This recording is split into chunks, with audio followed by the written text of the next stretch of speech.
What's going on, people? We are Tottenham TV. Fulham 2, Tottenham 0.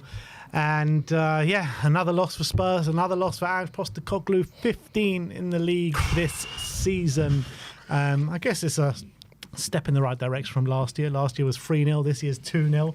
And I think the performance on a whole actually was better this year than it was last year. But you can't get away from the fact that the game hinged after Romero went off the pitch, because I felt like in the second half, Spurs were the team in the ascendancy. Spurs were the ones pushing a bit more. And then, Romero goes off. We both said it on the watch long.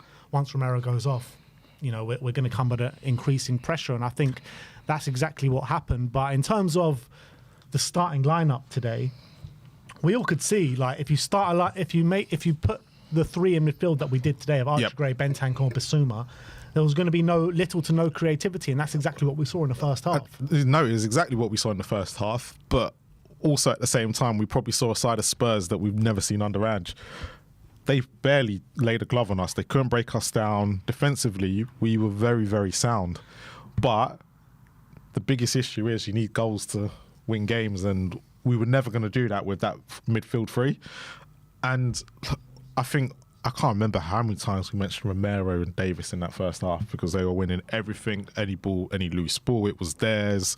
Even Spencer and Doggy looked solid. Nothing was really getting past them.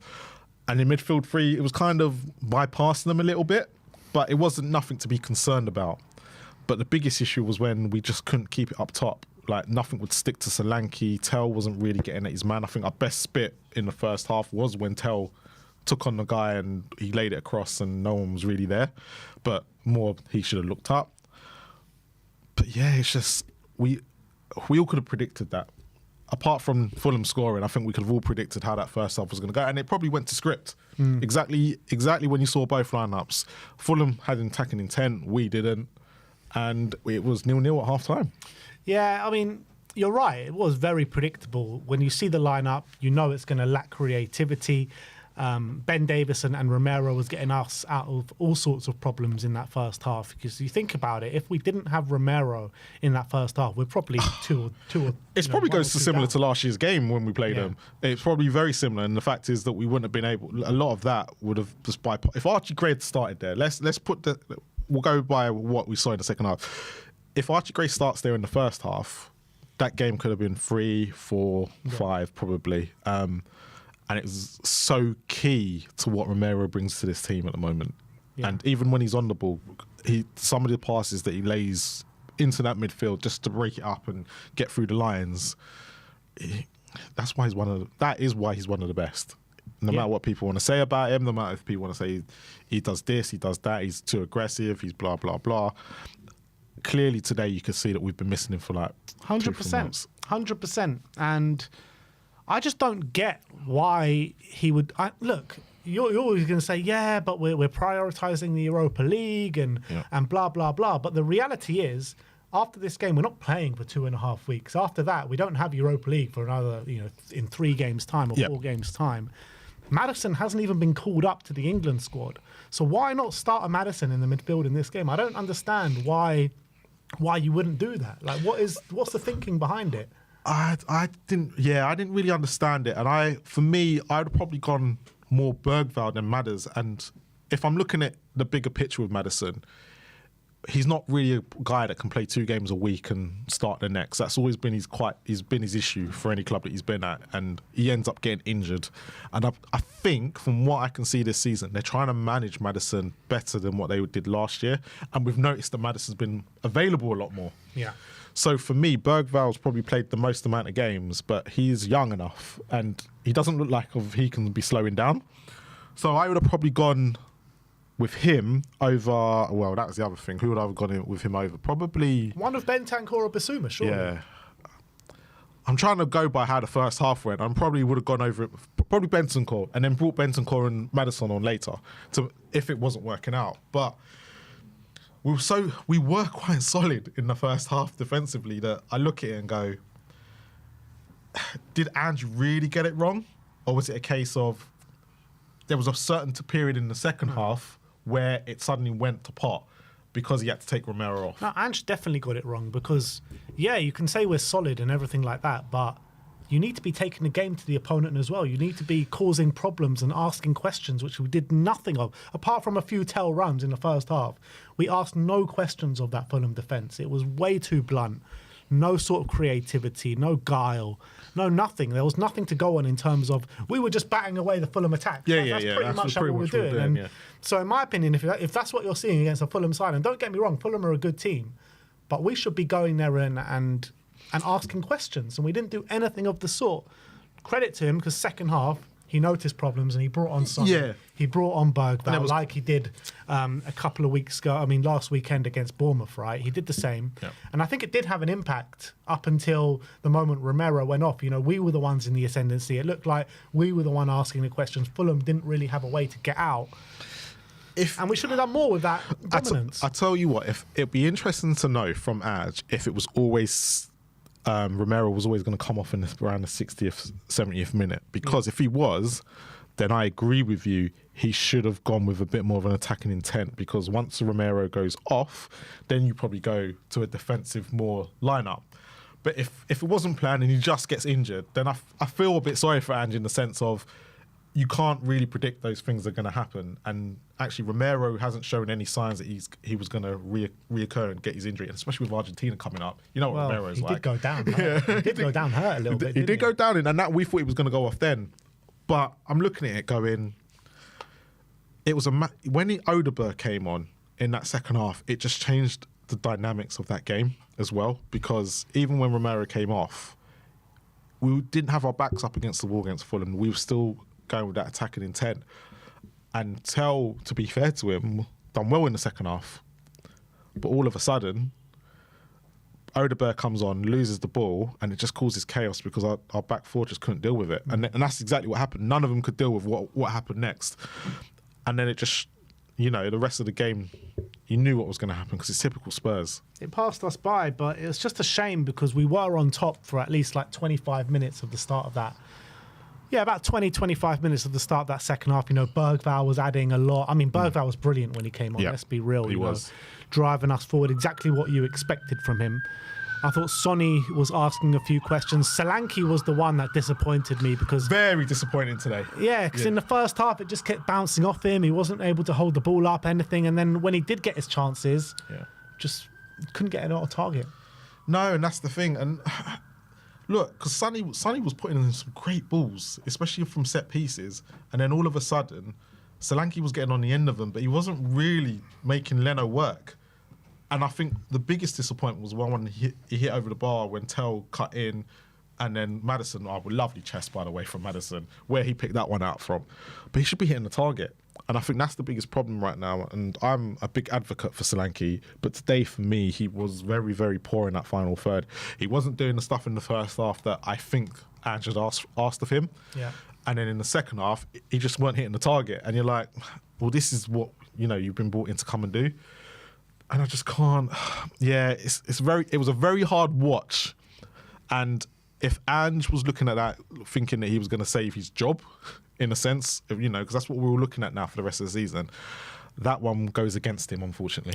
Do these games go against him, though? Because we know that he's making a lot of changes for these games. What did you say? 7 changes from the game in Europe on the midweek. Is he going to be judged on these games, or is he just going to be judged on the Europa League, or is it a bit of both? He's got to be judged on these games, because no matter how well we do in the Europa League or not, the league is still important, and these players have then got to pick themselves up for these Europa League games.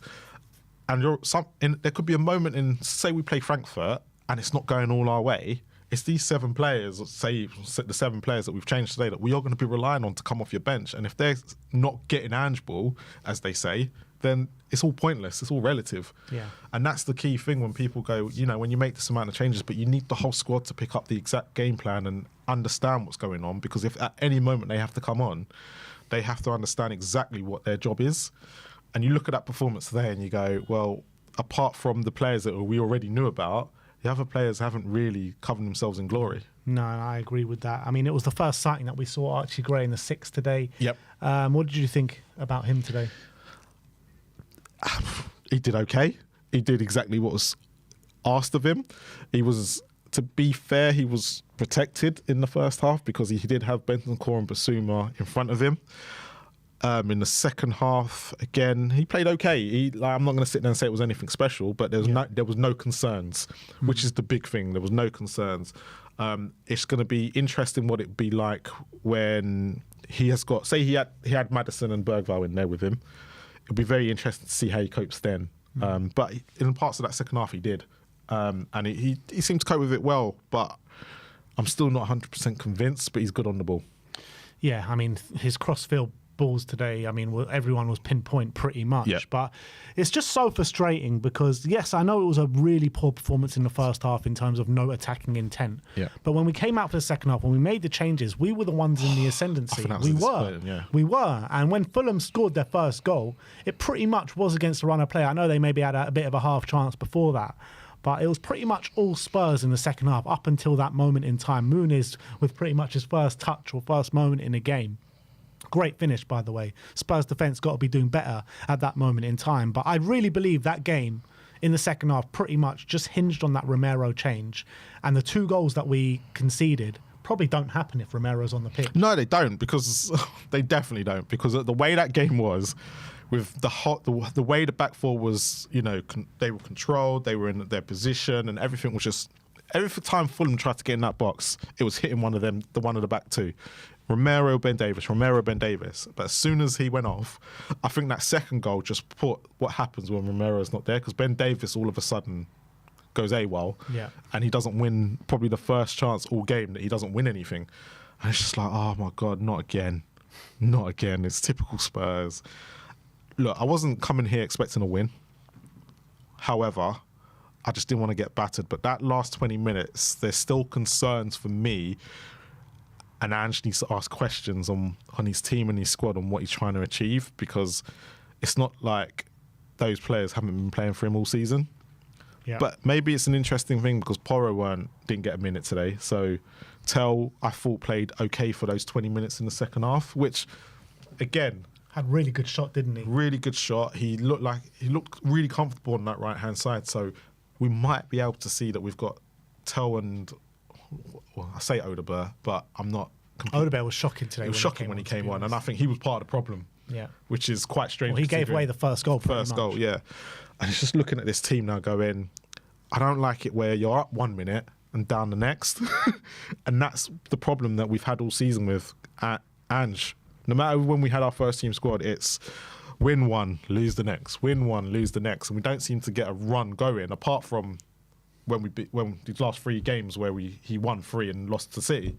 That's the first time he's had a run all season, and I don't get it. I don't get it at the moment. Football's really tough to watch. It's not great. However, is there a light at the end of the tunnel? I don't know. It's hard to see some light at the end of the tunnel right now. I mean, we only see light at the end of the tunnel if we go beat Frankfurt. That's where the light at the end of the tunnel could come from. Yeah. But in terms of a Premier League campaign, in terms of the way we're manoeuvring games at the moment, there is no light at the end of the tunnel. And yeah, you can say we performed a bit better at the start of the second half, but it's not enough. It's nowhere near enough, and we need to be... Where's this gung-ho attacking display and creating chances at will? Where's that all gone? Because we haven't seen that in a long time now. No, and that's the thing, and that's always been my issue with Ange. When we're not winning, the attacking football that the fans craved and everyone said this is the reason why he's got to stay, I want to see the attacking football. If that's not happening, it's coming to the point where there's no point in Ange. Yeah. You might as well just stick Wells and Mason out there and go, I'll just manage them to the end of the season. Because at this present moment, are they playing for him? They're not showing they are, because some of the performances, some of them are playing out. On Thursday night to a certain extent. But is that for that? So for me, this is the question now: is that really for Ange or is it for them? I've got a theory that some players are playing for him and some players are not. Yeah. I don't think it's a collective decision. I think and I think that's natural in a squad. You know what I mean? But for 4 or 5 minutes to go, Ryan Sessegnon comes off the pitch. Comes on the pitch, I'm sorry, and we all just knew what was going to happen at that moment in time. It was 1-0 to Fulham, and Sessegnon absolutely bodies Ben Davis, and it was a shame that happened to Ben Davis because he didn't have a good game up until that point. But Sessegnon had no right to win that ball off Ben Davis. No right. Great finish. Don't take anything away from the finish, but I want to see. I want to see the replay on that because, like you said, Ben Davis should never have been on that side to begin with. So it was that was a bit confusing. Why he had to come across. Is this another problem where people need to understand Archie Gray is not a centre back? Yeah. He doesn't think like a centre back, and I don't think it has helped him defensively get his awareness. And even when we saw him as a midfielder to get day, he still has problems with that. And I personally think with Archie Gray that he's going to be more an attacking sort of midfielder than a defensive one going forward. And I think we should use him in that role where you could have Bergvall sitting as the 6, and then Archie Gray could play next to him as the 8, moving between. And I think that could work with then you got your Madisons and your whoever else, Kulu when he comes in. But yeah, the problem for me right now is that I can't see this working out. I know it's the chair, right? That I'm thinking a bit like Sim, but I'm not. After what I saw today and what I've seen over the last few weeks, even against Alkmaar, I wasn't 100% pleased with it like everyone else was. I was sitting there going, this still ain't as good as what I was expecting and what people were saying what Ange is all about. But at the end of the day, he got through a moment against Alkmaar where we had to win. And when it went 2-1, I'm not going to sit there and say I was confident on Thursday. And as today, as soon as it went 1-0, I think we both sat there and went, we ain't coming back from this. And that's the problem, because at the beginning of the season, if we went 1 or 2-0 down, we were all like, oh no, it's Ange, it's all right, we'll come back, we'll get back into the game. But right now, it's just that feeling of the game's done. Yeah, you know what, like, I think when we were on top against Alkmaar, it was obviously a lot better than when we were on top today. We actually created chances. But I saw a similarity in that game that I saw this game, where Van de Ven goes off, it all goes to shit. Today, Romero goes off, and it all goes to shit. And it just shows you how pivotal and how important these centre backs are for us. And look, when we do play Frankfurt, if we do get a Bodo Glimt, and is it Lazio the other one? If we come up against even Bodo Glimt, if we come up against them and play any way that we did against Alkmaar, look, we're not getting past Frankfurt. Yeah. And that's the biggest worry, is that everyone's now expecting us to put all the eggs in one basket. However, the team is not showing enough quality and enough guile to even get through that tie. But you can put all your eggs in one basket all you want, but if there's a hole at the bottom of the egg, the egg's going to crack. And that's the biggest problem. And for me right now, I think Ange has got to get it. Everything's got to be spot on. He's got to hope that these players now can pull him out of a hole. And at this present moment, tactics are not working. You can clearly see that from today. They're not working. And it's just whatever the next step is. And I really, really worry over this next month. Because Chelsea next, I don't know what... Look, he doesn't have to go to Chelsea and win. We never win at Chelsea. But they're on a bad run. And he's got to exploit that. Dr. Tottenham, at your service. There was a moment at the end of the game, actually, that Sim sent through from the stands. Jumping into the away end and confronting a fan. I'm not sure what it was all about, but there was boos, there was, disgruntlement from the away end towards the players. I mean, we watched it here, but we couldn't really see exactly what was going on. But it's mad that a 19-year-old Tell, who's been here for, a month or two on loan, he's jumping into the away end and actually confronting the fan. It's mad to see. What do you make out of that? It just shows you where this club's at. When you're on that level, it's a club problem, and it goes back to Eric Dyer jumping into the stand. The problem with this club has been since then. The fans, the manager, and the board at the moment. There's a disconnect from all three, and it's really hard because ever since that Manchester City game last year, Ange and the Spurs fans have we're not been on the same page. You can blatantly see we're not been on the same page, and I think. And then obviously we had the Bournemouth incident as well. There's been too many incidents now with players, managers and everything like that. And then obviously we've had the protests as well in between. Everybody's in different spaces and it's not ending well at the moment. And something needs to be fixed, because to have the disconnect from all three is a disaster. The big question, I guess, is will Ange be here next season? Because I'm looking at it and... I said to you on the stream, I got a feeling Ange will be here next season, but the more and more I think about it, and the more these results and these performances come to light, barring winning the Europa League, how is it possible and tenable for Ange still to be here next season? I think he's got, unless he wins the Europa League, because you've got to remember the 0-0 against Tamworth this year. That was a big concern. Yeah. No matter who you've got out there, you should still be able to go and beat Tamworth, no matter on what pitch. Any other Premier League team would have beat them that day. The Carabao Cup second leg at Liverpool at Anfield, the way they just completely gave up. Villa In the FA Cup as well, and multiple league games. Multiple league games. And then Galatasaray away, the biggest mistake I always said was not sending your first team out to that game. I said, what are you doing? And then there's been different games in between. I think when they look at the season as a whole, most of them defeats could have been avoided with better coaching, better manager probably. But the biggest question is there a better manager out there that wants to come and manage Tottenham Hotspur? Well, that is the big question, because we've seen over the last couple of manager searches, it's not the first choice, second choice, third choice, fourth choice. Yeah. You know, when we hired Nuno, we had a record number of days without a manager. It's just like, it feels like we're just running out of managers now to that will even come and join. And like, who's it going to be? Mason? Are we going to employ Mason? I think one manager that would probably come here is Kieran McKenna. Yeah. Another manager that will definitely come here with what you're hearing on the press is Pochettino. But the problem that we got with Pochettino is he ain't leaving that USA job till after the World Cup. Yeah. So we got a year void to fill in. Is it Mason?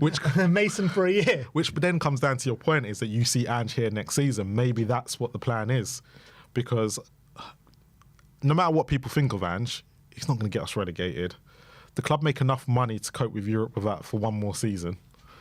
And because Ange will only have one game a week, maybe he'll get the fifth spot like he did last year. You know, it's just one of them things that you have to think about. And the club may go, you know what? That's what he did when he didn't have 2 games a week. And then we don't have to back him enough because he's not in all the competitions. So the club might think of it like that. And actually, you might be right. And they might keep him for an extra year. Well, all will be revealed, people. At least we've got 2.5 weeks now with no Tottenham until Chelsea away comes round. International break on its way, and that is a 2-0 loss. And I think the last time we lost to Fulham 3-0 was just before an international. I think it's actually a year to the day that we lost 3-0 to Fulham, which is quite unbelievable. At least this year. The question I'm going to ask you then is, every time before we've gone towards an international break under Ange, why are we losing these games? It's a common theme. It's like every single one. So here's one. Postecoglou has openly criticised Bissouma. He says, I feel Biss sometimes let the game drift him by. He needs to be more dominant. Today we needed more in that position. I had needed him to play because he hasn't played a lot. At the same time, I need him to perform. Well, we could have told him that at the beginning of the season when he was doing the balloons. Yeah, that's also true. But... yeah, that's the second time Ange has called out his player in the press. First time was Timo. Second time with Biss. And 2 players that the fans are consistently calling out. So, look, that is our instant match reactions. Fulham 2, Tottenham 0. It's time for you guys to have your say. And I'm looking forward to hearing from you. The link is in the comment section. It is in the community section as well. And let's start off with Brian Daigle. Brian? What's up, lads, and everyone in the chat? Can you hear him? Yes, how you doing, Brian? Mate, I'm just, it's the norm now. I'm used to this. I'm totally and utterly fine. Problem with my headphones. Totally and utterly fine. I can only hear him one ear. 1 second, Brian. 1 second, Brian. 1 second. Rookies, you're a bunch of rookies. I can only hear you in one ear, but... I can only hear you in one ear, but I think that's what we're going to have to go for. So, Brian, talk to me. Like I said, man, I'm numb to it. This is what... Do you know the most happiest thing, and I'm going to be serious, people are going to think I'm joking. I'm actually happy we lost by 2 clear goals. So I don't get to hear the nonsense of, we only lose by 1 clear goal. We've lost out on that half a point you get for losing by 1 goal. I don't get to hear that nonsense. It's the norm, mate. We are a shambolic side that have no ideas what we're doing. That's defeat number 15. Defeat number 16 incoming with Chelsea. Yeah. We have no idea what we're doing. The players have absolutely no professional pride whatsoever. Once again, they've gone missing. And that starting 11, yes, there were changes there, but you would think that team that was lined up there would be able to put in a performance, or at least put in a fight, put in some effort. Brian, an appalling first half. Go on. Go on, Ben. No, I was just about to say, an appalling first half, and just I've seen some people saying, "Oh yeah, second half we were much better." Were we? Really? We created a few opportunities. Fulham make their subs, both their subs heavily involved. 2 got bang, and Ryan Sessegnon, the biggest FU. But like I said, this is just the norm. I don't understand why people are going to go annoyed. I don't know how people are defending Ange. I don't know how people are defending these players.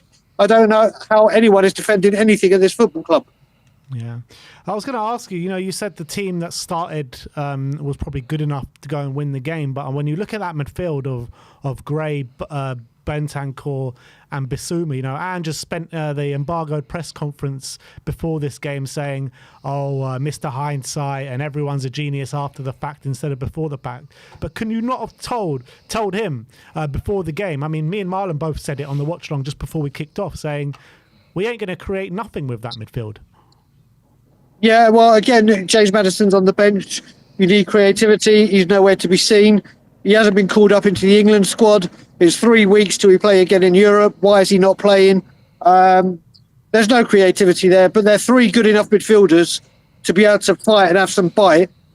There's no bite in that midfield. They just breeze through it. And funny how Ange could say Mr. Hindsight, where when he first came to the club, he said the fans will speak and let me know if I'm doing well in my job. And then when the fans speak, it's, oh, wait a minute, hindsight's a wonderful thing. Yeah. He's a walking, talking contradiction. And I've heard, I don't know if it's right, he's blamed the pitch again. Oh, has he? Oh, has he? Apparently, I've heard from a couple of people that Ange has been blaming the pitch. It's funny how when we play teams that are better than us, it's the pitch that's the problem. Oh my God! Please tell me he hasn't done that again. I haven't seen it, but I've been sent it by about 5 different people. Jesus Christ, man! Brian, I want to ask. Let's talk about some positives. I know it's very hard to find, but positives. Marlon, it's the international break. There's your positive. There's your positive. It's the international break. Let's talk about Romero though. What did you make of Romero coming back and being in this team today? Played well. The first half, it still doesn't look 100%. I got quite concerned when he went down conveniently injured near the end of the first half. Thought, oh my God, here we go. Rightfully taken off. And listen, Marlon, when it comes to it right now, I don't even care about the performances in the league. I don't care. The Europa League, I said it all season. I don't care about the league position, but what I do care about is my team fighting and actually trying to put on a performance and actually coming off that pitch and going, do you know what, they gave 110%. And once again, a lot of those players left a lot to be desired.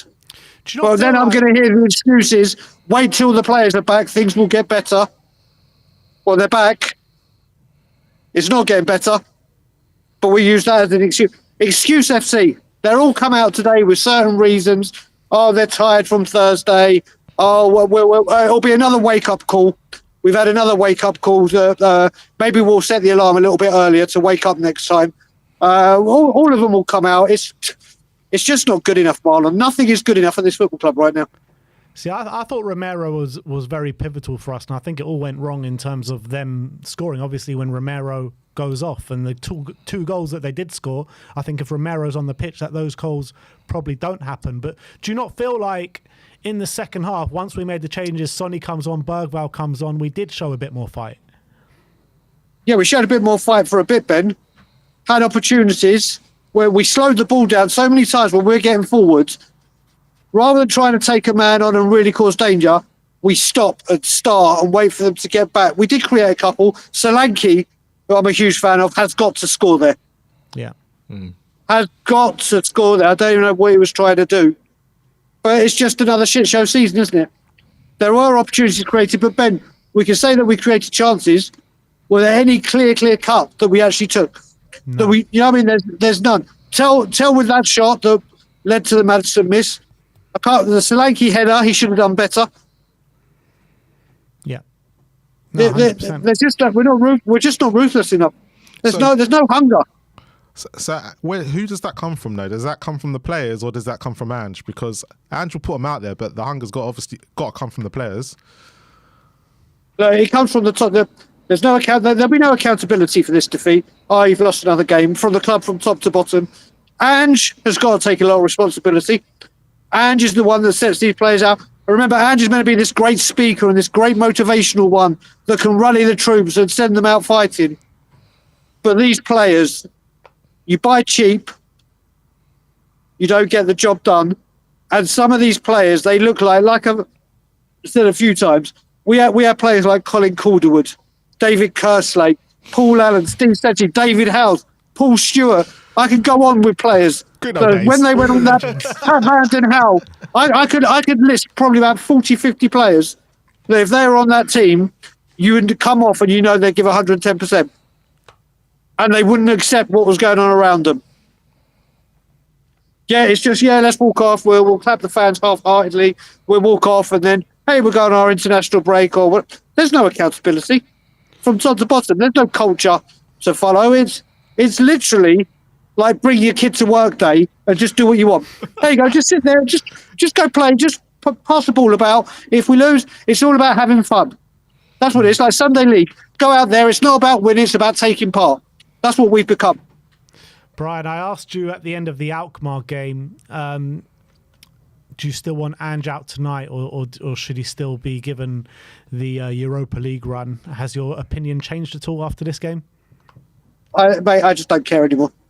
Just don't care. Sack him, whatever. Fire him, keep him, whatever. Then what happens? There'll be no accountability. There'll just be a haphazard plan that goes ahead. I think he should have been gone. Yes, we had a good performance against the sixth best team in Holland. And everyone said we rightfully should have done that. Then we go away to Fulham in the Premier League. People got to remember, when we won 3 games back-to-back and everyone said, oh, here we go, it changes now. Everything changes now. We beat Brentford, we beat Ipswich, we beat United. 3 teams, obviously, in the bottom half. Then as soon as we play teams above us, this happens. Yeah. We're going nowhere fast. The defeats keep piling in. If people actually think we're going to beat Frankfurt playing like this, they're very much mistaken. Very much mistaken. Biggest worry. Well, what do you do? I don't think we beat Frankfurt even the way we played against Alkmaar for the first hour. You're right, Ben. So, listen, if I had a choice right now, does he go in the international break or stay? I am 100% get rid of him. Yeah. But it's not going to change anything. Because we just have no plan. We just throw someone in at the deep end, go, just see us out till the season, just till we can get another manager in and throw him under the bus and repeat the same thing. Brian, just before we let you go, I want to talk to you about Brennan Johnson. Last 2 Premier League games, hooked at half-time, pretty much a ghost. Was he even on the pitch in the first half today? Because I didn't see him. Mate, honestly, I can only remember him running back half-heartedly when... this is the thing, again, he'll keep being played. I just don't, like I'm saying, there's just no accountability. Experiment, try something different. No, you keep playing, doing what you do. And like you said, Bissouma's had a grilling. He's needed about 10 of them. Yeah. But that's the thing, he'll keep doing it because there is no accountability. Yeah. And then he'll have a go, he'll get a rollicking from Ange like he has. He'll start the next game. Yeah. Brian. Thanks, Brian. Mate, listen, one thing I will say is there'll be people that will come on or don't come on now on social media or otherwise go, oh yeah, but it doesn't matter. And they'll sugarcoat it and say, oh, don't worry, there's nothing to play for in the league. I'll put all our eggs in the Europa League, which is 3.5 weeks away. There'll be people that go, oh, don't worry, Ange is trying his best or whoever you want. No, people like myself will come on and speak how it is. Yeah. No sugarcoating or at least we tried and the season's almost over. There's nothing to play for. Professional pride, fight for the badge. The fans that travel up and down the country or Europe, that pay the money they do. You are professional athletes that earn absolute fortunes, and you put in any kind of fight or determination or aggression or passion or desire. Shame on you. Big up, Daigle. Always a pleasure to I will see you all in London very, very soon. Love as always, Daigle. Looking forward to it. Straight back at you, boys. Bye-bye. See you later. Look, I can't fault a word he said, to be honest. I can't fault a word he said. And, we try to sit here, we try to find any sort of positives coming from the game. But look, the reality is he's right. I know, that's the biggest problem. I was trying to find faults in what he was saying because I usually kind of do and I can get him going. But even I'm sitting there going, I can't find a fault in what Daigle's saying there. Absolutely spot on, unfortunately. And it is unfortunately because I don't want him to be right in what he's saying there, because the fact that the player's not going out there to play and they've got no that should be coming from them. There's only so much Ange can do. I get it, but at the same time, everything's just concerning now. Yeah, and it's been concerning for a while. Let's not beat around the bush here. Yeah. But let's go on to our next guest. And who have we got? Barry. Oh, really? Something inside so strong. Oh, where was the something inside so strong today, mate? You're on mute. You're on mute. No, I'm not. Yeah, you are. Hang on, let me take my... Oh, I can hear you now. Oh, no. Can you hear me now? Yeah. Yeah, we can hear you now, Barry. What is going on? Hang on. Let me do this. Right. Can you hear me? Yeah, we can hear you. Okay. Apologies, gentlemen. Apologies. We'll talk to you about the something inside so strong. Where was it today? Well, I don't know. We better find out where your brother's gone missing, mate, because he's on hiding. Yeah, he was giving it all the smoke earlier. Him and Josh. Oh, it's rotation. Oh, it's this. Oh, it's that. That was the worst game of football. I don't even know what positives to say. Until he kind of gave up for that second goal, but. Look, there's nothing. Everything Brian said. There's nothing that this manager can do anymore. Rotate Maddison. He's not in the. He's not getting picked for the international break. You've just. I mean, why is he on the bench? Oh, because he's Ange's, like Ange and him have fallen out. He's completed 3 games in 90 minutes. Maddison all season. One of them was Tamworth. What was the other one earlier? I can't even remember now. It's just embarrassing. Tell saying that we all need to be together. Mate, that guy's an embarrassment. He's worse football than Emerson Royale, mate. And Emerson Royale's a shocking footballer. Let's not go so far now, Barry. Calm down, mate. Calm down. You know what? Ange is the type of person, right? I said it earlier. Ange is the type of person who will buy a lottery ticket and put 1 to 6 as his numbers and wondering why he hasn't won the lottery.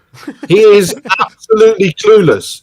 This guy is absolutely clueless. And he sits there, and like Brian said, oh, I'm not going to call out the players, calls out Timo. Oh, the fans can have their opinion. Oh, hindsight's a wonderful thing. Mate, shut up, get out of our football club, and let's just see if we can salvage something from the rest of this season, because he is an absolute fraud. Absolute fraud. It's a good point you make about the hindsight thing when he was talking in the press conference before the game, because he's talking about hindsight and how everyone's a genius before the fact. But no one had to be a genius to see that midfield ain't going to create anything. Yeah, I said we'd lose 2-1. I mean, after that, I stuck by it. But that midfield, it's that midfield. Gray clearly is not a midfielder. Or what we've done is what we've done with Spence, right? Spence looks so much better at left back because actually when he inverts onto his right foot, and he doesn't. When he goes to right back, he inverts on his left foot, and he doesn't look as good. And I think because he's played at left back all season, he's forgotten how to play right back, right? And this is what Ange's done. Archie Gray. Yeah, look, I'll give Spence his props, yeah? Come on, I'm not going to do it, Marlon. I know what you said. If you want an apology, you can have an apology, Marlon. I got it wrong over Jed Spence, yeah? There you go. That's all I wanted. There you go. But Archie Gray, I don't know. Maybe we'll see him up top. I thought he was going to play in the 10 earlier. No one really knew where Archie Gray was going to play. And, Bentancur again giving the ball away. Bissouma, Bissouma may as well. Do you know what the other thing is? I reckon they all stayed up and watched the Australian Grand Prix. That's what they did. And said, don't worry, boys. It's only Fulham. We'll wake up at 3 a.m., watch the F1. It's in Australia. You'll see some excitement. And then they never went back to sleep. I mean, I don't know what they were doing today. All of them. Solanke missing that chance. Ben Davis was doing all right until... Obviously, he got bossed off there by Ryan Sessegnon. Ryan Sessegnon, of all people, as well. I mean, it just... You just knew it was going to happen, though, when he came on, though, didn't you? You just knew. Yeah, but you could see it. You could see it earlier with Willian as well. Willian, who's like 412, mate. He's like Benjamin Button. This guy is getting younger, and he's like putting us to shame. I really don't know where we go. The only thing that, and people saying, Brains, you were saying it. Josh King, you were saying it. Sim, you were saying it. The season is done. The season is dead. What, you want to watch that for the next, how many games? 9 games we've got left in the Premier League. You want to watch that? You really want to? When are we going to win? We're going to beat Southampton. When's the next win going to come from? That's it. Southampton at home. 3 points. So that means Ange is going to lose 22 games this season. I mean, this is ridiculous. Sava said it as well, Ben. He was calling you out. He said, I want Ben, I want Sim on here. I want Levy to be Levy, back to Levy. Levy in, back to old Levy. That's what we need. Get rid of him. Because that's the only chance. Sim, I'm saying it now. It's the only chance we're going to Bilbao is we get rid of your manager. And he's your manager, Sim, because there's no one else backing this manager. What does he want from me, Sam? I don't even want Ange here either. He wants Sim, Ben. He wants Sim. Everyone wants a piece of Sim. So Sim, Ben, come on. I hope Sim's okay. I don't know. Can you let us know, Sim, when you get home? Yeah, we need to know you made it home okay, because everyone is coming for you, Sim. And I know the person after me is going to come for him as well. That's for certain. So look, we got it wrong. Enough is enough. We just need to end the season. If we're going to end the season, just get rid of him, because I don't know. I'd rather Marlon, you and Ben, mate, would have a better job at the moment than what's happening. If he'd have watched us before the game, he'd have definitely changed his midfield. He changed it at half time. He definitely was listening to us, because we said to bring on. We said bring on Maddison and Bergvall. He brought on Son and Bergvall, which will take. So he was definitely listening, but. Well, I don't understand, right? So Romero, Porro, Davis, Solanke, Vicario, Udogie, and Brennan Johnson. They're the only ones that have been called up. Forget Brennan Johnson. That guy, just put him down, man. Put him down. He's just embarrassing. And obviously Odobert and Teo have been called up to the French under-21s. That's it. What's the excuses now? There's no injuries. The players are back. We're going to see things getting better. It's got worse. Barry, today. There was no excuses not to play Maddison at all. So what? I mean, I don't know what Waffley said after the game, but what Maddison was tired. He only played 77 minutes on Thursday night. He didn't even play all game. We didn't go to extra time. Footballer, mate. He's a professional footballer. He's an athlete. Yeah, but guys, hindsight's a wonderful thing, isn't it? Oh, Mark. Guys, I don't know. Look, like Brian said, the only positive is an international break, right? And it's the 5th or the 6th game in a row before an international break we've lost. So we don't have to worry about Spurs. And look, we're even going to go to Chelsea, a dusty Chelsea, and probably will make them look like Barcelona, and they'll probably slap us up. That's how embarrassing it's going to be in a few weeks. But I don't know, guys. I'm just glad it's the international. Well, I say I'm glad it's an international break. That fraud Tuchel with his squad's just as bad. I don't know what's going on. I don't know. So yeah, I'd like to apologise to everyone for backing this manager, because I got it wrong. I apologise. And Sim. Now it's time for the apology about Emerson Royale and Sonny. No. Emerson Royale. No, Ben. I've apologised to Marlon. I'm apologising for Ange. I'm not apologising for Emerson Royale, mate. Because at least he's gone and done something here. He's gone away from this club and he's gone on to better things and he's won a trophy. Every single other player that leaves this club. Well, yeah, Harry Kane this year. Eric Dyer is going to join that illustrious list. I'm Ryan Sessegnon's in the quarterfinal of the FA Cup, mate. So he could even Tanguy and Dombele Gray left this club and won a trophy. Oh, jeez. Well, that's another one of Sim's faux pas, but you know, what can we say? What can we say? But guys, thanks for trying to stay positive. I don't know how we move forward. I don't think even sacking him makes a difference, but it's just, I don't know. Enough's enough. We can't go on like this till the end of the season because we're putting all our eggs in the Europa basket. What happens if we play like that against Frankfurt? We got to go there with at least a 2-0 lead. Yeah, at least. I don't see that happening. So then it's over. If we're out to Frankfurt, he's gone. There's no way he can stay in a job if we lose to Frankfurt. Surely. But the trouble is, Ben, that's the end of April. So nearly mid to late April. So what's the point? The season finishes a couple of weeks later. Is there much point? You might as well get rid of him now and have some sort of new manager bounce and get the players. You can see those players aren't playing for him. You can see, and actually, do you know what? Romero, for me, I'm not even going to talk about Sonny today because it's not even worth it. But Romero, right. if he's got if he's got any ounce of self-respect, the same with Maddison, he'd have left this club a long time ago. If Maddison doesn't hand in a transfer request in the summer, then Maz was saying it earlier. He deserves this football club. He deserves what he gets. If he doesn't expect better, Barry, always a pleasure, my friend. We'll see you next time. Marlon's loving the apology. That's what I came for. See you later, guys. See you later, Barry. Let's move on, and we have Stelios from Tottenham away. Hold on. We lose and I get to see you. He only comes on when we lose, Stelios. Where were you when we were winning? I ain't seen you for weeks.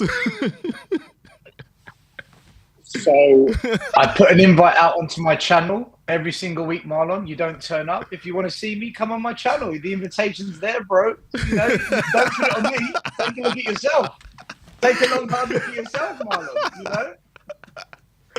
Oh, Stel, I've missed you. I've missed you. The invitation, 9 p.m. tonight, Tottenham away, Marlon. I hope to see you. Speak some truth, Stel. Stelios, you only turn up when we lose. What's going on? Yeah, do you know what? A lot of people on your channel say that, but there's a reason for it, because I don't get sucked in by fake positivity. We win a game, Tell's amazing, Odebert's superb, Bergvall's the new Moussa Dembele. Keep Bergvall out your mouth. Exactly. Doggy's elite. Archie Gray's generational, Solanke, 65 million, what a steal. And I just can't listen to this nonsense, guys. I can't. We win a game and the overhyping it makes me feel ill because I know what's coming next, which is today. We scored a wonderful team goal against AZ Alkmaar. It was a fantastic goal that we scored, the third goal. But what happens is we hype it up so much. Ange ball is real. Look what happens when our players are back. And we just completely dismiss the fact that AZ Alkmaar are a bang average Dutch team, Go and do that against Fulham, or go and do that against Bournemouth, or go and do that against Chelsea. Some teams that are above us. We don't. So I don't come on when we win because that means I have to be fake. And I have to just say things I don't. You can say it how it is, and after the win, even you can still carry on with the same stuff. You know what I mean, and say what you just said after a win. The problem is, Ben, our fans are happy when we win. Like, they forget everything. And I heard someone recently on another show say, "If you can't be happy when we win, what's the point?" But for me, it's like I'm not happy when we win because it's fake. It's a false dawn. It's not real. What would make me happy is if we won 5 games back to back in the Premier League. If we won 5 games back to back in the Premier League, I'd say to myself, do you know what? That's pretty good going. We can build from this. Or if Spurs won a trophy, any trophy, not the Tiger Cup or the Audi Cup, actual real trophies like Carabao, Europa. Even if we won the Conference League. You weren't proud after the Walter Tull Trophy out in Glasgow a few years back? Oh mate, I took a week off work. We were partying in Leicester Square, drinking in Covent Garden. That was amazing. Yeah, I loved it. I just, Ben, you know, man, I've told you many times. I came on your show 10 months ago, and I told everyone the signing of Werner is the catalyst of what's coming next. I said to everyone on this channel and every other channel I've been on. In fact, Barry says sorry. Barry owes me a personal apology because he was one of the thousands that had a go at me 10 months ago when I said this was going to happen. And now it's all happening. It's like, okay, well, I wouldn't mind some apologies as well. But anyway, look, I said this was going to happen. I said that we didn't have a squad good enough to play in all these competitions. What would happen if we get some injuries, or what would happen if we had suspensions? How would we navigate that? And all I got told was, but we're going to get top 4, we're going to finish 3rd. And I said, no, we're not. Then we got to Christmas, the wheels came off. And again, I was saying to so many fans that watch this show, my show, Spurs Kings, his show, their show, I was saying, guys, we're not winning the Carabao Cup. How are we going to go away to Anfield and get a win? Are we out of our minds? But again, if you say it, you're the devil, you're poison. We went to Anfield and it was literally a case of we shat the bed. Then we went out to Aston Villa, what a surprise. And now we're going to win the Europa. Like, based on what? Where does this come from? And it comes from this desperation. Our fans are desperate. They dismiss the facts. They dismiss the stats. They dismiss logic. And it happened again. We beat AZ Alkmaar, deservedly so. We were the better team on the night. But my God, that average Dutch team was an 89th minute close range header away from taking it into extra time. And how are we suddenly this really good team? It doesn't make any sense. Ange Ball is a joke, right? I think if we take out those first 10 games when he first came, what is Ange Ball? Ange Ball is once in a while, we score a brilliant goal and we forget the other 85 minutes of the game of what happened.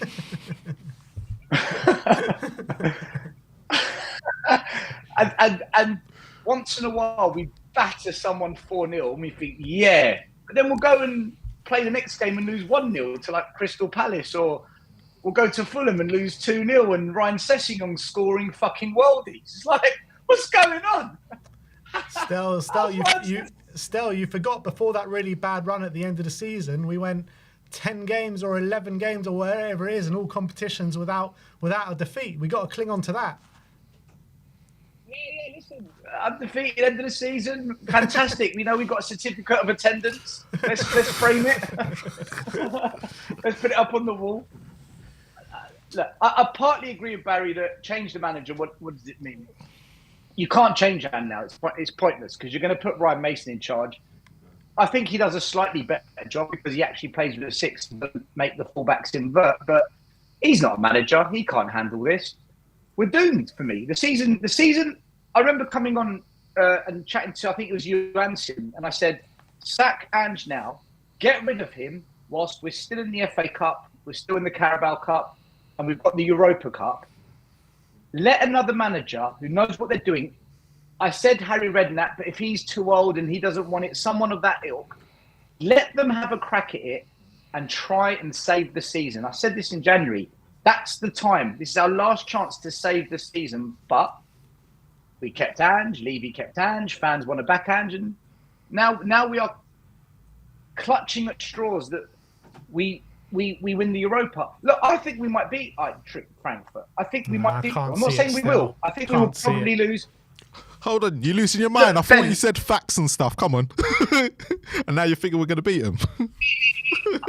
Yeah, look, you're one of them. I think, hey, look. Me! Yes. Me! You're turning. You just said, look at the facts, and then you just gone, I think we'll beat Frankfurt. Phone, right? I'm about to delete your number, Marlon. I'm about to delete your number, man. This guy. See you later. People, right? That's how you get Stel to delete you. Watch and learn, people. Watch and learn.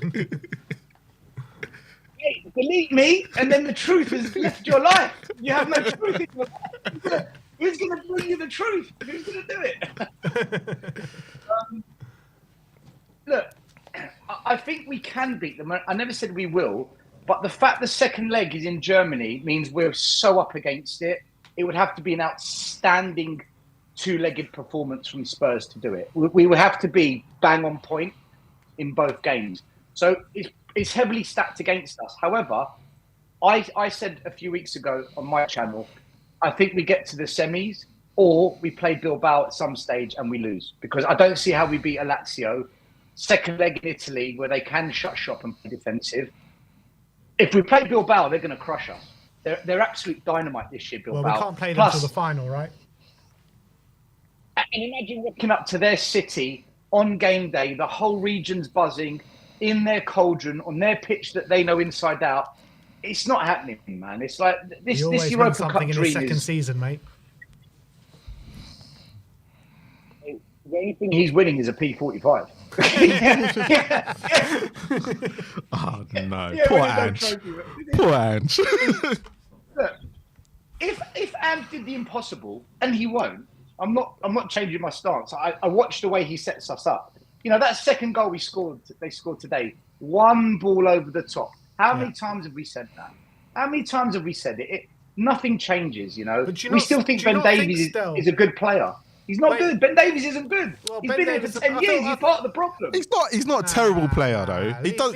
He's not good, Marlon. Come on. No. Take us out of this. He's a good squad player. He's a good squad player. He's But rubbish. listen, regardless of Ben Davies, do you not think if Romero stays on the pitch, it's more likely that game stays 0-0 because he all the balls that were coming over the top, he was heading away in first opening hour. I think we're better with Romero at centre back. I think we're better with Van de Ven at centre back as well. But we're still playing that high line, which is suspect. We're still playing without a number 6, which causes us problems. You know, I don't believe you can be a successful team by leaving 2 centre backs by themselves high up and without playing a number 6. Because what happens is the centre back steps into the. Look at the goal we conceded against. Which game was it we conceded? Was it Brentford? No, Bournemouth. Look at the goal we conceded against Bournemouth, the second goal. The ball gets played into the number 10 position for Bournemouth. And then Danzo, being a defender, naturally engages the ball. So he steps forward into where the 6 should be. All right, the midfielder of Bournemouth spun him because the midfielder was better than Danzo in that moment. That 1v1 battle, the Bournemouth player outclassed Danzo. That can happen. But Danzo did what any defender should do, engage the ball. But by stepping in, it left the gap behind. And that's where they played the ball and they scored. If you've got a 6, Danzo doesn't step. The same thing happened against Ipswich away. Danzo stepped, fell over. The ball then gets played out wide, comes in the middle. Instead of Danzo being there, who's there? Udogie, who's not a centre-back, and he fucked it up. So without a 6, it pulls the centre-backs out of shape. That's why we need to play with a 6, so the centre-backs can be centre-backs. So, yeah, with Romero on the pitch, we're better, but then we don't know what Fulham are going to do. And I think Traore came on and caused us problems. I felt that he caused us quite a few problems. Look, we had chances to score, but again, we've overhyped Solanke. He's not that guy. I don't think Solanke's rubbish, but he's not what we're used to. He's not Teddy Sheringham. He's not Kane, Prime Son, Robbie Keane, Defoe, Berbatov, Klinsmann. He's not that striker that this club's always had.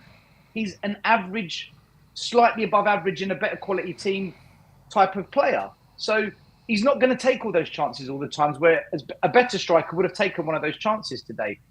I think Matthias Tell has now proven it's a joke. You know, I think he's a young lad that's not proven anything. And if he's going to be at Spurs for 3 years and one for the future, and maybe, okay, maybe. But I would have rather have seen Mikey Moore get these minutes.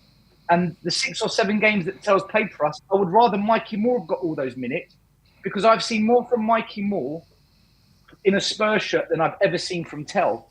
And I would have really liked Mikey Moore to get those minutes. I think Odebert looks like he's got potential, but only when he comes into the 10. When he plays out wide, I don't think he's good. But It was shocking when he came on today, Stel. Yeah, he gave the ball away and it began the attack that led to the goal. Look, I don't rate these players, Ben. You know my stance on it. Still, you know Mikey Moore's back with the under-21s. He scored a great goal as well the other day. Great goal the other day. Yesterday, I think 2 days ago or yesterday, Friday, I think it was. Again, we're going back to things I said 10 months ago. And, signing all these youngsters is only going to block the pathway for our academy players. The likes of Lancashire, Scarlett, Donnelly, Dorrington, Aladeji, Mikey Moore. If we sign young players to play in the position our academy players can play, then these young players we sign better be the real deal. Because if not, why have we signed them when we had academy players who are hungry, who love the club? The badge means something to them. They should be given 5, 6, 7, 8 games in a row to see what they can do. But instead, we're giving a run out to people. Matthias Tell, £10 million loan. He's basically the Bayern Munich Danjuma. Do you not think he was a little bit better today than he has been in previous weeks? If he look, he did one really good thing in the first half where he beat 2 players, and I thought he should have shot, but instead he's crossed it across the goal and it's gone off the other side of the pitch. But when you can remember that one moment a player has done in the game, that means they're not a standout player, because there should be lots of moments you think, you know what, that was brilliant today. Like, he did so much. That's not Matthias Tell. He's definitely not a striker. I think I've been proven right on that. He's definitely not a striker. He looks more capable out wide. But again, how can we justify his signing? Like, you see Danzo. I get why we got Danzo. We were out of centre backs. We desperately needed someone with experience. I would gladly see Ben Davies gone from this club, and we signed Danzo permanently. And Danzo is that player that comes off the bench if ever we need someone. I'd rather Danzo be that player that comes on than Ben Davies, because I actually think Danzo is more able and he's got the physical ability for the league. I don't think he's great, but I think he's a big upgrade on Ben Davies, and I'd be happy if we kept Danzo. But Matthias Tell made no sense to me, especially when we've got Yang and we've got Moore and we've got players that Manor Solomon. Manor Solomon, right, is tearing it up for Leeds. Just bring him back. He's still on the books. Bring him back. You don't need to spend £10 million on Tell. So, yeah, look, I wasn't surprised by today's result. I thought maybe we can nick a draw, and it was kind of looking that way. But once they scored their first goal, which was an absolute clusterfuck of errors. I mean, Odebert loses possession. Madison, he tries to clear the ball with his knee. Like, what are you doing? Oh, what was that? And then you've got Bentancur, Gray, and Davies 5 yards from Muniz, who shoots. None of them shut him down. They let him shoot. It goes back again to things that I said. This team is not coached enough on defending. We don't focus enough on teaching individual 1v1 defending, and it shows, because time and time again, the defensive errors we make are shocking, and it hasn't changed in 2 years, and I don't think it's ever going to change, because Ange doesn't know how to fix it, and the coaches aren't good enough to coach this level that we need. Going forward, we look like we're capable. Going forward, we actually look like there's good play in us, but the problem is there's 2 sides to the game, defending and attacking, and we just don't seem to be able to do the defending side nowhere near good enough. And that's why we're not going to win the Europa Cup, because we'll come up against that one team that's damn good at defending, damn good at attacking, and they're going to eat us alive, and we'll go out. So, still, do you not think today, like, particularly for the first hour when Romero was on the pitch, it was quite the opposite, though? Like, we're actually doing well in defending, particularly in the first half. Fulham barely had a chance on goal, and we just couldn't do anything offensively. Yeah, I thought first half, actually, we were quite tight in defence, but again, we got away with chances. Ben Davies with an absolute shit show of a clearance straight to the pathway of Castagne. Castagne should have scored. But what's he done? He's hit it straight at Vicario. And that was a Ben Davies, Marlon's best friend, Ben Davies. Hold on. But in that situation, Vicario can see the whole picture and should tell Ben Davies to actually not touch it. In that situation, go look at it. Vicario should have told Ben Davies nowhere. He did not need to touch that ball, because there's no one behind him. He's left him in the box, and Vicario's not giving him one shot, not one player around him. So Ben Davies is panicked in that situation, thinking it's going into danger because there's a player behind him. Yes, it's not the best clearance, but he's there to mop up the situation, thinking that it was going to be a problem. I'm not saying Ben Davies is great, by the way. I'm just saying that Ben Davies, when it comes to a situation when you've got 4 injured defenders, Ben Davies is not the worst player to come in as your 5th choice. Yeah, I'm not talking to you. I've deleted your number. Oh, yeah, of course. You won't, because you know I'm right, innit? No, but in all seriousness, I'll watch it back, because I know you will. On your big up, right? When you go watch it, just watch that situation where Ben Davies gets caught in that situation. For me, as a goalkeeper, I would have been saying to Ben Davies, goalkeeper's ball, don't touch it. But Vicario, because he's not commanding, doesn't tell him anything in that situation. When you don't get the shout from your teammate, Yeah. that means you take control of the situation. And in that situation, he's got to clear it. And he miscleared it. He does misclear. I do agree. I agree with you on that sense. Yeah. So we can make excuses for him, but the reality is this: if that's Ledley King, if that's Alderweireld, Vertonghen, that's not happening. Yeah, and but that's the difference. but they're first team defenders though. You're asking Ben Davies to be a first team defender, not a 5th choice centre back. If that's a 5th choice centre back like Dragushin and players like that, they probably do the same. I don't think Dragusin does that actually. I think that kind of defending is Dragusin's bread and butter. Where it goes wrong for Dragusin is when he has to play out from the back or play higher up. But the way Ange ball doesn't suit Dragusin. He's the worst profile player for the system. Of course. As an out-and-out defender, Dragusin clears that for me, Marlon. But I disagree with you. I think he clears that. Yeah, but you're asking Ben Davies. The players you've just compared Ben Davies to are first team proper defenders. I'm not sitting there saying Ben Davies is anywhere near their level. I'm looking at Ben Davies as, if you're looking at a 4th or 5th choice centre back, actually, then I'd rather him than an Archie Gray. Archie Gray is a useless defender. Right. Yeah, no, he shouldn't be a defender, Archie Gray. But that's why I said get rid of Ben Davies and sign Danzo, because for me, Danzo clears that properly. I would have Danzo. But Danzo is in front of Ben Davies, but Danzo's not here. That's the whole point. Okay, so do you know what? This is a perfect opportunity, which is what we should have done, to give the youngsters a freaking chance. But instead, we're clinging on to a granddad of a defender to play at centre-back. He's been here for 11, 12 years. Yeah, but who should be playing at centre-back? Because there's no good centre-backs apparently coming through the academy. Yeah, I get the attack in the 10, but not the centre-back situation. Okay, in January, we had an opportunity to address these issues, okay? There's a player called Ashley Phillips who we signed. Why doesn't he get a chance? Why didn't we bring him back from loan? And Ben Davies is. But this is I'm looking at it from what they're saying. They're looking at it going, well, Ashley Phillips is not good enough, and the guy that's loaned that to Aberdeen obviously is not good enough either. This is where the argument lies, right? Yeah. We don't know if the youngsters are good enough. Look, I don't know if you watched my last show.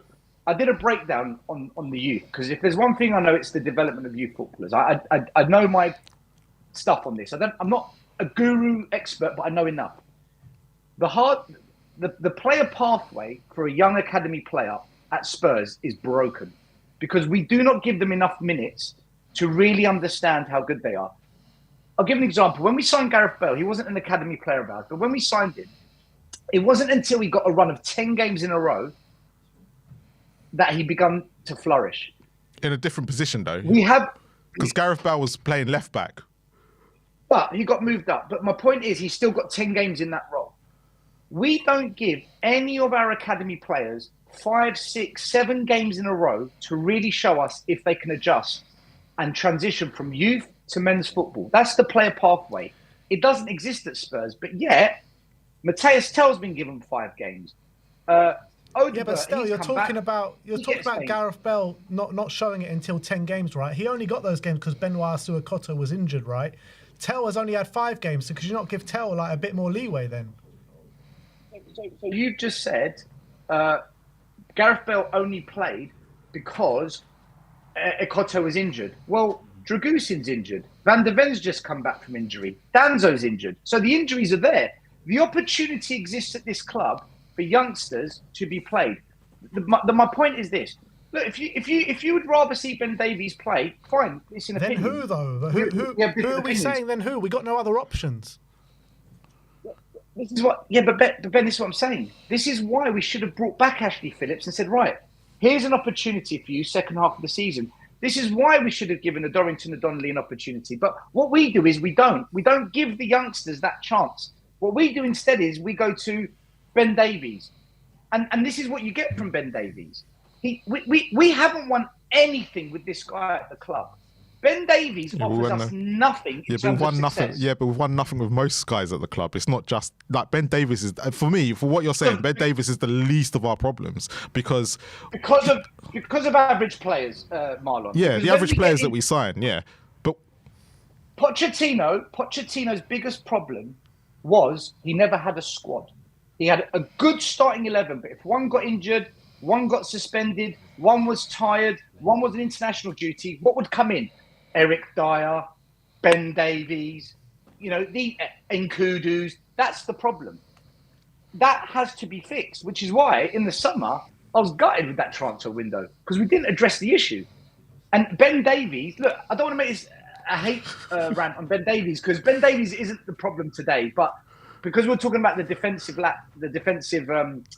you were saying how we looked better with Romero, and I said, yeah, we did, but we still gave away some, half decent chance because of Ben Davies. I would rather see not just Ben Davies. I would rather see the Spurs academy players for the last look. The league's gone, guys. Do you agree? The Premier League's gone. Yeah, we're not finishing in Europe. It was gone a long time ago. Still. Okay, we agree. For the last 10 games. We're going to lose.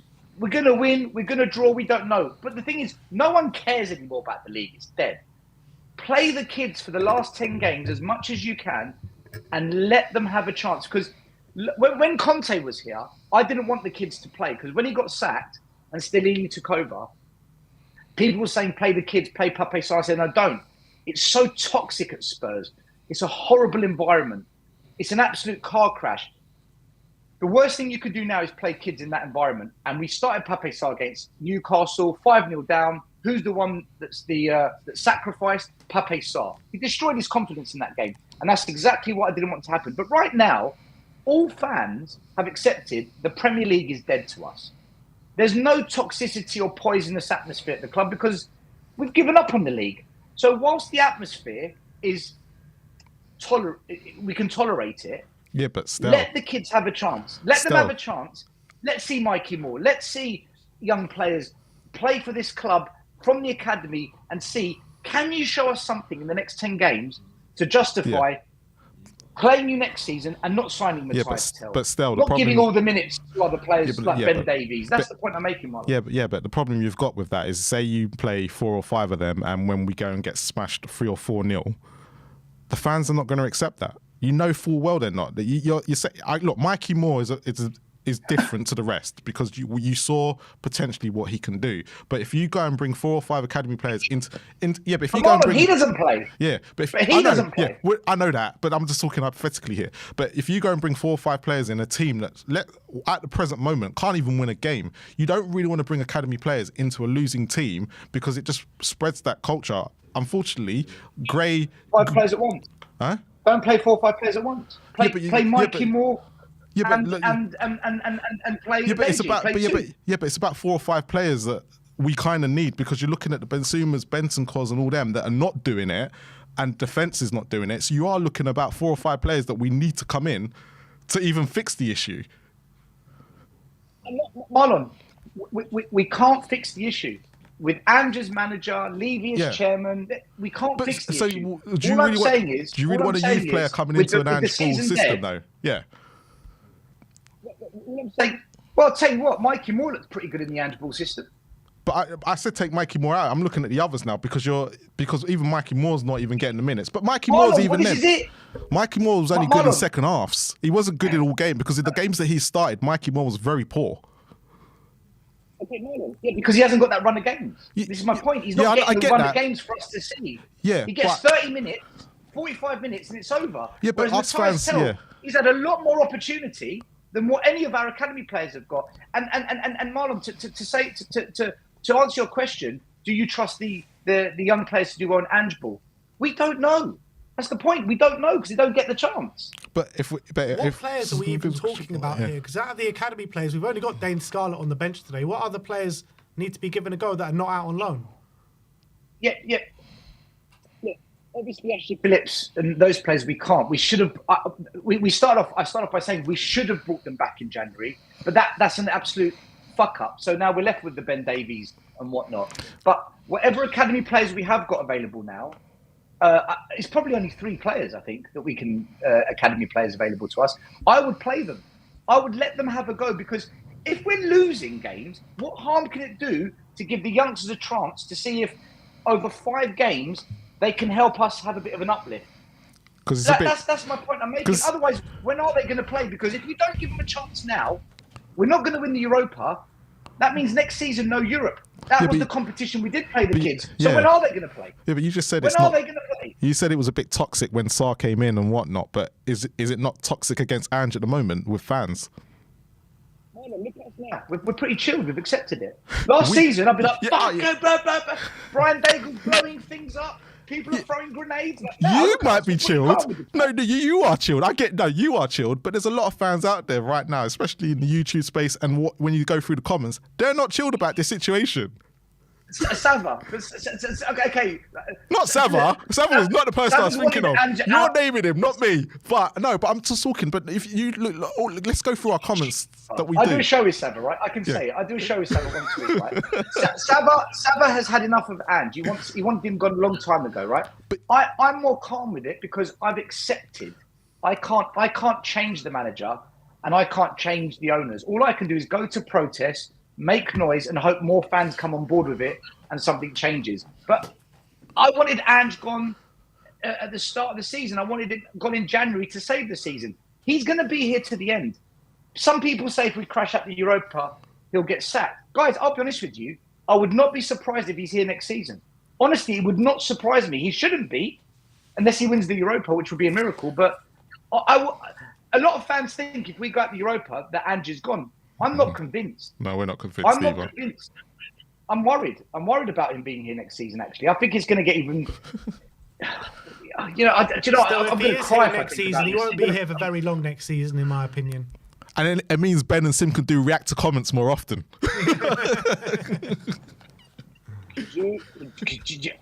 I can't do another year with Sim. I can't do another year with Sim. See, you're toxic against Sim. You are. See, it's not at Ange, you're at Sim. I've made it very clear. Sim needs to be drug tested. I want him drug tested. I want an analysis to see if the boy's okay, because I don't know what's happened to Sim this year. You know what? You meet Sim in real life. He's lovely. You have a friendly chat. He's got so much knowledge to talk about football. When it comes to Ange, he's absolutely lost his mind. He's literally lost the plot. I don't get it. It is what it is. But look, I know there's other people in the back that want to come on, but I just wanted to come on and say today didn't surprise me. These are all the things I've said. I think, contrary to everything I'm saying, I do think we might beat Frankfurt. I think they might surprise us. I certainly do not see Spurs. You're absolutely deluded. Yeah, fucking deluded, mate. Delete the number. Stop it. I'm going to call you straight after. You're getting it back. I'm going to block you. Big up, Stel. Thanks for coming on today, mate. All right, guys. Take care. Bye. We can beat Frankfurt, he's saying. Wow. I wasn't expecting that to come out of his mouth. Yeah. Where did that come from? Anyway, let's go on to our next guest. He goes by the name of Hugo. Hey, what's going on? How you doing, Hugo, mate? You all right? What's going on? Can you hear me? Yep. Yeah, we can hear you. Can you hear us? Yeah, I got you. Talk to me about today, my friend. Another loss, 15th of the season. Where did it all go wrong today?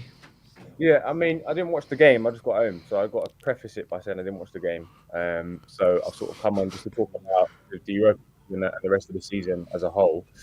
I don't think there's much to really talk on the game. You know, we lost at Craven Cottage and it was another poor performance. And again, you know, we're seeing exactly what we saw at the start of the season. You know, this is kind of the stuff I was talking about when I came on earlier on the season, is that there was this myth that people were making up that we played amazing at the start of the year and that we had some injuries and then we started playing really badly.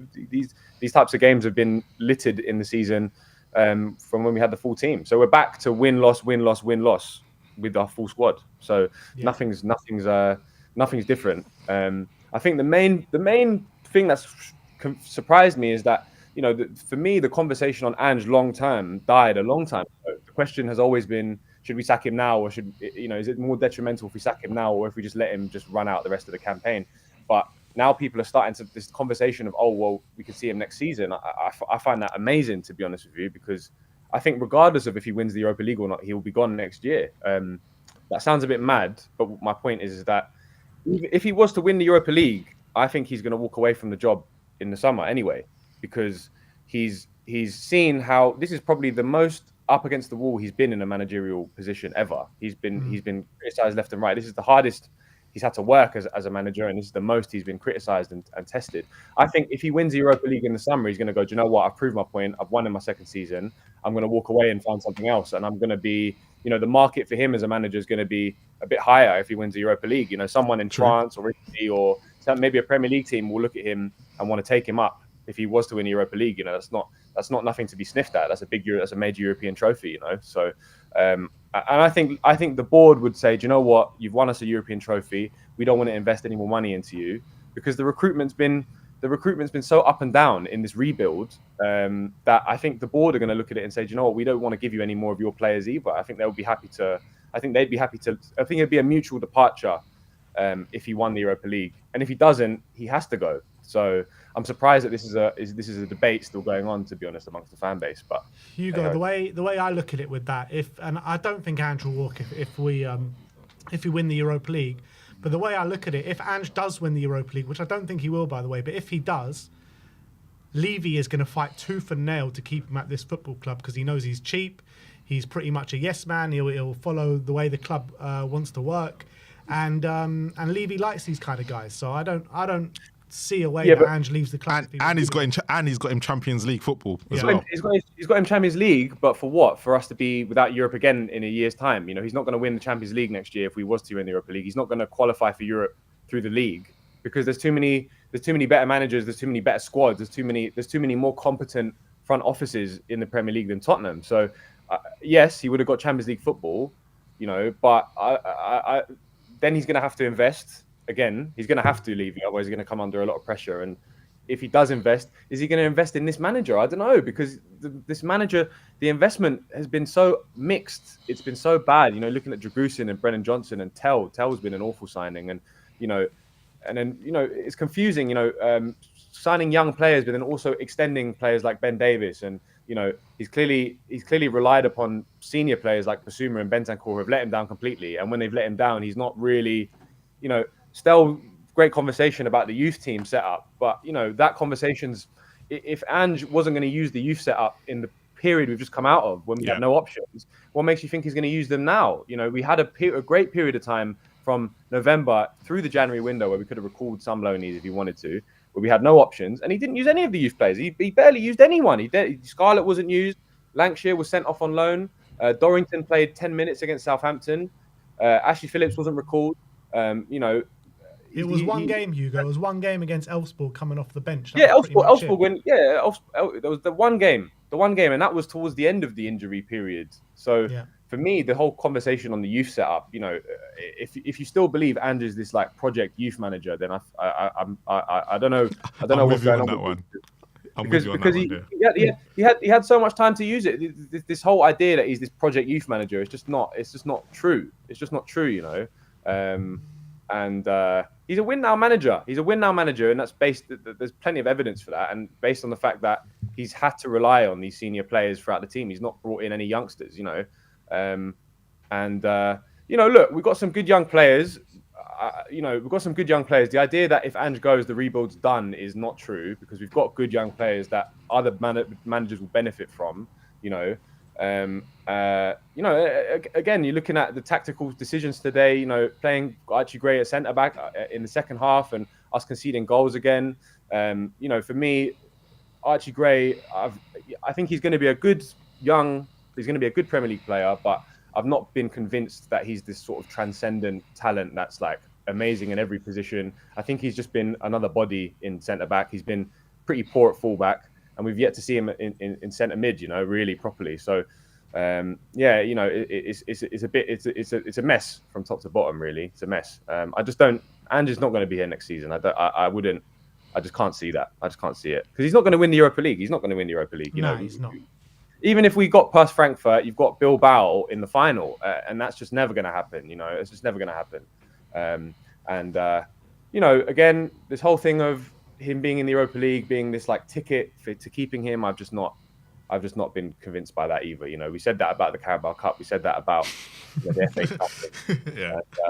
Now we're going to say that about the Europa League. You know, the only reason you have to believe that we can win something is because Ange said that we'll win something. You know, there's nothing on the pitch that 100%, 100% that will tell you anything about that. It's just what comes out of his mouth in the press conferences. So, you know, what we'll give Ange credit for it this season, he's a great salesman, and I've never seen someone be able to buy as much time as he has by just talking in press conferences. You know, it's incredible. I will give him credit for that, because he has been able to buy himself time that he's not deserved through commenting on the games and talking about controlling the games. You know, he's coming out and talking about, you know, we just need to find that consistency. I mean, you've been at the club 2 years now, mate. You sound like a guy who's come in January and you've tried to turn around a relegated. You know what I mean? It sounds like he's the way he talks now. He sounds like he's come in January to a terrible situation, and he's trying to salvage it like it's not his problem to deal with. Like, oh, you know, this is just the situation. You know, we're not consistent. It's like, mate, you've been here 2 years and you're talking about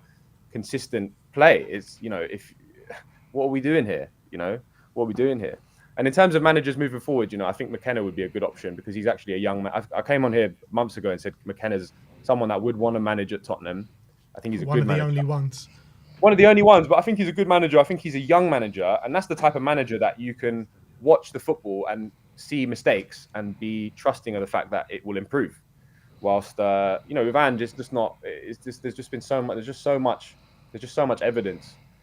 You know, even the Europa League game, you know, the Alkmaar game was much better. It was a much better performance, definitely. But if you look at the game as a whole, you're talking about one fixture at home against Alkmaar. It still wasn't good enough, because you concede another poor goal against the run of play, and then we just looked like we lost our way a little bit. We get the third goal back, but then we're hanging on for dear life at the end of the game. And I just felt it's another game where we needed to score 3 goals in order to win, you know, and that's just not consistent. That type of performance isn't consistent throughout a season. Needing to score 3 goals every game to win. You know, we conceded 2 again today. So, you know, and Solanke's not. Solanke, they're just not. They're not cutting it. You know, Solanke just hasn't scored enough goals. He just hasn't scored enough goals. That's the way I look at it. You know, people talk. He presses and he makes tackles on the halfway line, but for me, it's like you bring in the number 9 to score goals, and that's, I think, him not scoring enough goals has been part of the reason why our attack's not been very good this year. You know, inconsistent. I mean, not very good. We scored a lot of goals. You say, yeah, exactly. You say, no, our attack hasn't been good this year, but only one team has scored more than us in the Premier League, which is Liverpool. Yes, but how many? That's what I mean. But what I'm saying is that we're an attacking team who scores loads of goals, and Solanke has scored less goals than Jamie Vardy in a relegation Leicester team. That's mad. You know, it's crazy. That's crazy, right? That's crazy. I found that stat, by the way. So I found that stat. Jamie Vardy, 38-year-old Jamie Vardy in a relegation Leicester team has more goals than prime Dominic Solanke in an attacking team. We're an attacking team. That's what we do. We're supposed to score goals, and Solanke's got. That's what I'm saying. It's not. It's great. He presses and he holds the ball up. But I mean, you know, you call in a bricklayer to lay bricks. You don't call in a barber to lay bricks. You know, I don't care. I don't necessarily care as much if he's pressing and doing all this stuff. If he's getting goals, it doesn't matter if he's not doing any of that other stuff. You know, and he's just not scored enough goals in my opinion for him to be this £65 million, you know, top striker. So Hugo, let me ask you this regarding Ange Postecoglou, right?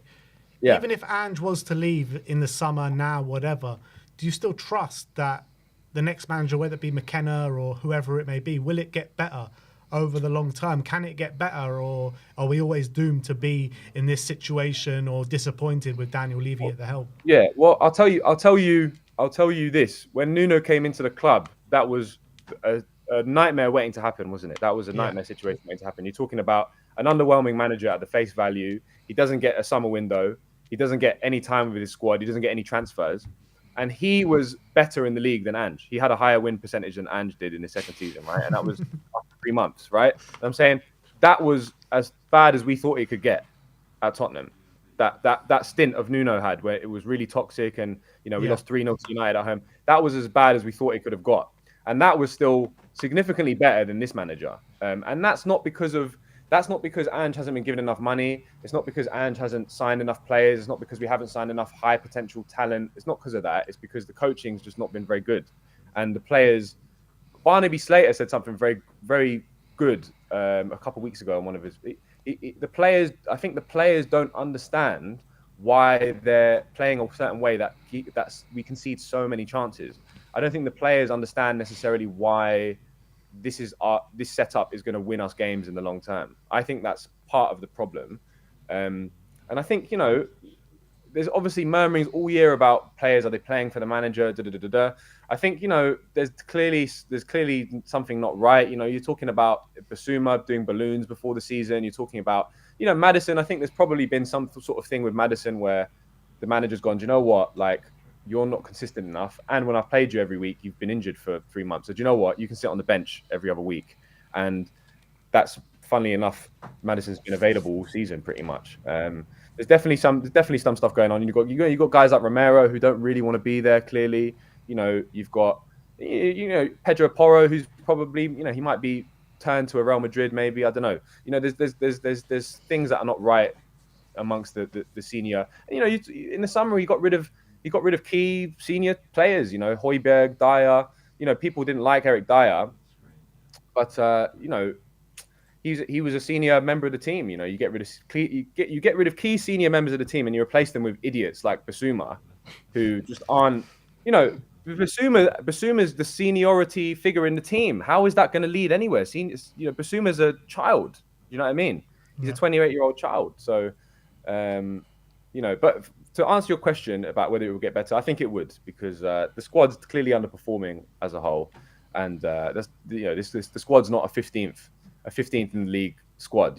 We're a seventh to eighth place team. And that would be much better. That would be much more palatable if we also have a young manager who's coaching us, not an old manager who's sort of in his peak, let's say. If you get in a McKenna who's still young and you were a mid-table team, I think that's a more palatable situation, because you've got a manager who's young, you've got a manager who's growing with the team he's coaching, and he's also learning and adapting, which is learning and adapting. I mean, imagine a Tottenham manager learning and adapting to the situation. I mean, that's unheard of, Big up, Hugo. Thanks Big for up, coming Hugo. today. Good call. Nice one, chaps. Nice one, yeah. Cheers, mate. See you later. And who have we got next? Look who it is. We're going to let him on today?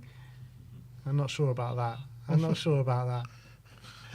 Let's bring him on, Mr. KPV. Long time no speak, KPV. How you doing?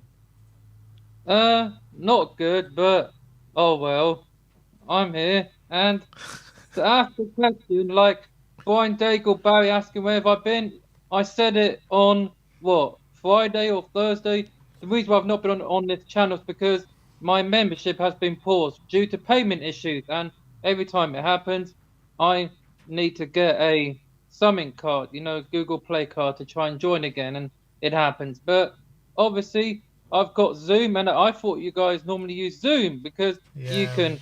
We do usually use Zoom, but we've just had a new computer put in, so it hasn't been set up just yet. But next game we'll be back on Zoom. So KPV, it's their fault, isn't it?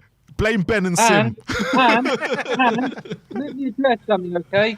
The reason why we lost the City is because of Ben and Sim predicting Kula shouldn't start. Like, don't disrespect my brother, all right? You keep the boy's tired, KPV. You can't just keep playing him. It's not fair on him. KPV, tell him. Tell him. You tell him. Disrespect my brother, yeah? I've got his new card. A Foot's birthday card, yeah? I won, and I hate it when you KPV? lose, lad. Who's your centre backs? Why are you predicting us to lose against Fulham, mate? Because stop, seriously. And what happened, KPV? What happened? Well, mate, as I've heard Brian, Ange blames the pitch again. Bum Kalia blood. Like, do I give a fuck? Get Ange out. I want him out. I want him gone. Like, I don't want Ryan Mason, mate. I don't want him because he was in charge. I don't know. Like, who is there? Give us, I don't know, Ledley King. He could do better. Ledley King in.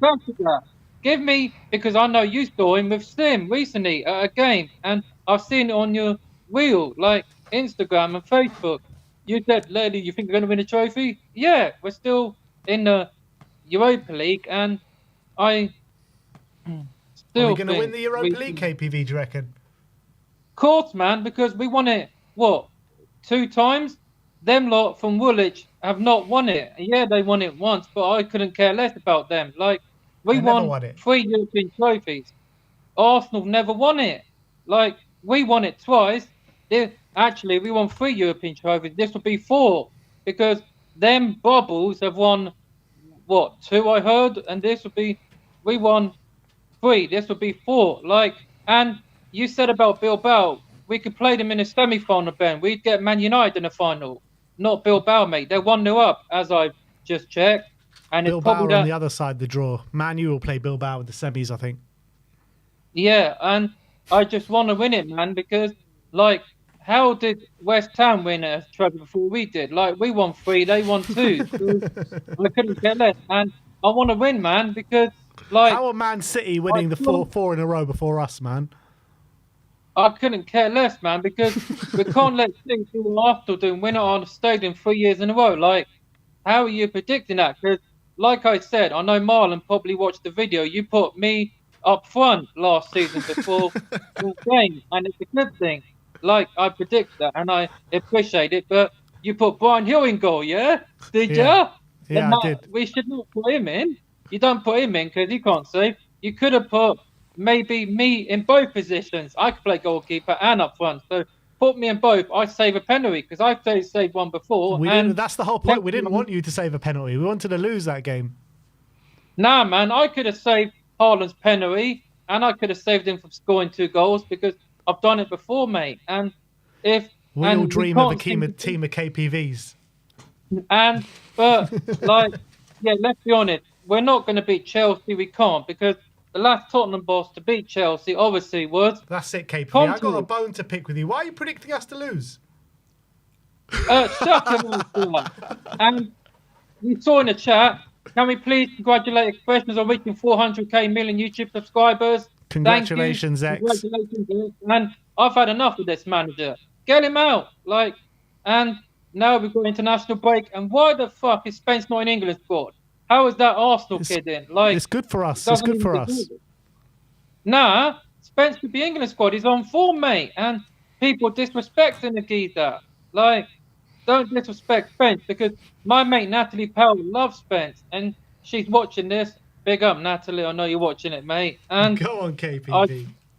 And yeah, so obviously, people, time for Ben to go because I'm out now because I'm watching the Carabao Cup final, as you probably are. So everyone, enjoy international break. And yeah, like I've seen Tottenham big Frankfurt already because I was with Paul.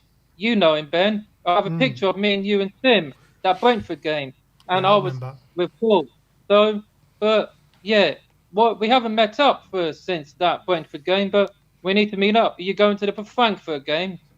I'll be going to the home leg, yeah.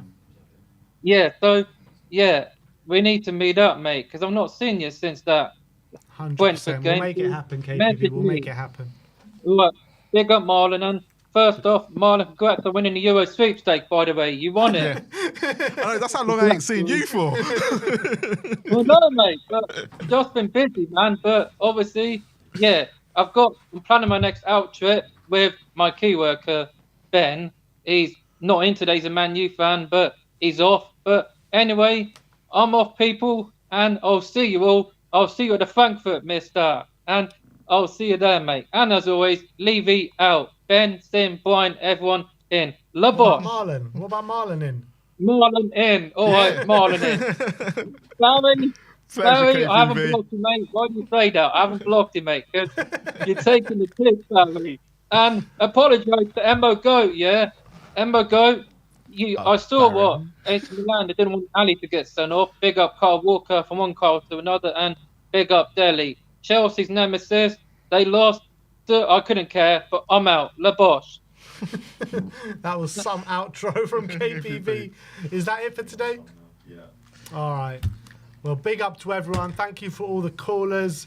I'll be back in the studio tomorrow to see what Sim has to say for himself. Oh, I'm tuning in for that. That's my Monday afternoon, definitely, while I'm working. So we'll be in for that. I want to big up to Marlon for coming in once again. Go subscribe to Spurs Kings TV. Come help us out, people. You going live tonight? No, Tuesday now. Wait for Tuesday. Ash. Yeah, Ash has got to sort out everything, so we'll go live on Tuesday. Just a quick thing. If Ange loses another 2 games, he matches Ozzy Ardiles' record of 21 defeats in a season. Oh my god! So Ozzy has lost more than this then. Yeah, 'Cause we said only two more. Well, he's definitely going to get that. That's for sure. Newcastle have just scored. Newcastle are 1-0 up. Dan Burn. England call up. Unbelievable. Liverpool have done nothing in this game, Yeah. by the way. Anyway, we'll leave you to go watch the second half in peace.